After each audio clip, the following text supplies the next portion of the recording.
Hello guys, അപ്പോൾ നമ്മൾ ഇന്ന് ഡ്യൂട്ടിയൊക്കെ കഴിഞ്ഞ് വന്നപ്പോഴത്തേക്കിന്ന് നമുക്ക് സോയാബീൻ കറി വെക്കാനുണ്ടായിരുന്നു കേട്ടോ.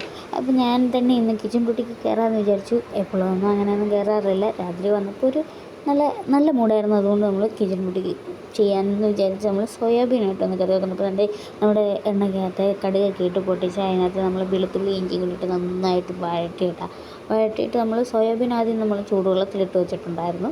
ഞാൻ ചൂടുവെള്ളത്തിലിട്ട് വെച്ചിട്ട് നേരെ വെള്ളമൊക്കെ കളഞ്ഞ് നന്നായിട്ട് വെള്ളം കളഞ്ഞിട്ട് എടുത്ത് ചെറിയ ചെറിയ കഷ്ണങ്ങളായിട്ട് അരിയും. എന്ന് വെച്ചാൽ അത്ര ചെറിയ കഷ്ണങ്ങളും അല്ല, അത്ര വലിയ കഷ്ണങ്ങളും അല്ല, അങ്ങനെയായിട്ട് ഞാൻ അരിയുന്നത്.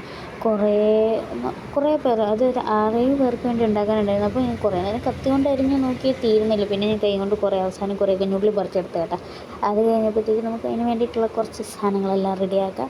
അപ്പോൾ അതിൻ്റെ തക്കാളി മുറിച്ചതിൽ ഒരു പീസ് ഞാൻ മുണങ്ങി, ബാക്കിയുള്ള പീസ് നമ്മൾ കണ്ടിക്കുന്നുണ്ട്. അപ്പോൾ നമ്മൾ സവോളയും കാര്യങ്ങളൊക്കെ അടുപ്പത്തിരുന്ന് വാടുന്നുണ്ട്. ആ സമയം കൊണ്ട് നമുക്ക് തക്കാളി അരിഞ്ഞ് സെറ്റാക്കാം.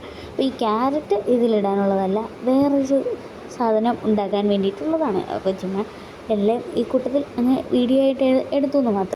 തക്കാളി സവോളയൊക്കെ ഇവിടെ കിടന്ന് വഴണ്ട് വരുന്നിട്ടുണ്ട്. അന്നേരത്തേക്ക് നമുക്ക് അതിനകത്ത് മസാല ഇടാം. എനിക്ക് വെള്ളമായിട്ടിരിക്കുന്ന സോയാബീൻ ഇഷ്ടമല്ല കേട്ടോ, ഫ്രൈ ആയിട്ടിരിക്കുന്നതാണ് ഇഷ്ടം. അപ്പോൾ മുളക് പൊടി, മഞ്ഞൾപ്പൊടി, മല്ലിപ്പൊടി, ചിക്കൻ മസാല, ഗരം മസാലയൊക്കെ ഇട്ട് നമ്മൾ അതിനകത്തേക്ക് ഇട്ട് കുറച്ച് നേരം അടച്ച് വെച്ച് വേവിച്ച് നമ്മൾ എല്ലാം സെറ്റാക്കി എടുത്തിട്ട്